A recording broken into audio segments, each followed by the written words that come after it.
حاجة واحدة لو عملتها هتغير حياتك 180 درجة.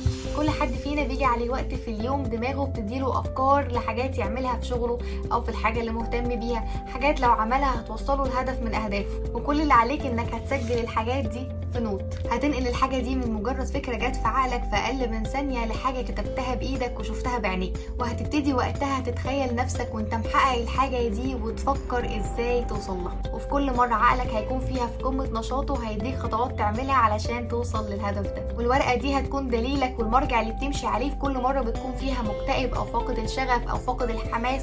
هتفتح الورقة دي وهتبص فيها وهتشوف ايه الستيب اللي انت المفروض تعملها وهتنفذها لغاية لما تستعيد تاني شغفك وطاقتك. ممكن تشوف الموضوع ملوش تأثير أو صعب تطبيقه، بالذات للناس اللي ما بتعرفش تعبر عن مشاعرها وأفكارها بالكتابة، وأنا أول الناس دي. بس بصراحة لما جربت وحاولت لقيت نتيجة بجد ما ندمتنيش على الوقت اللي ضاع مني وانا فيه مش بكامل طاقتي. دي ورقة انا كنت عاملاها بتارجت احققه في خلال 3 شهور.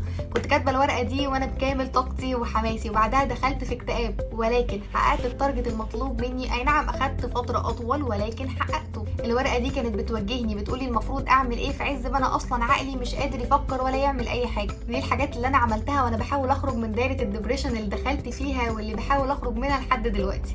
ممكن تشوفها حاجات بسيطة بس الحاجات دي بجد خدت مني مجهود جبار في وقت انا ما كنتش فيه قادرة اتحرك من مكاني ولا اخرج حتى من اوضتي. بس فكرة ان في تارجت بيحركني هو اللي كان بيخليني وقتها اقوم واكمل. جرب وما تكسلش واكتب كل الافكار اللي بتجيلك حتى لو كنت نايم. قوم من نومك واكتبها، لان انت لو ما سجلتهاش في وقتها هتنساها ومش هتفتكرها تاني.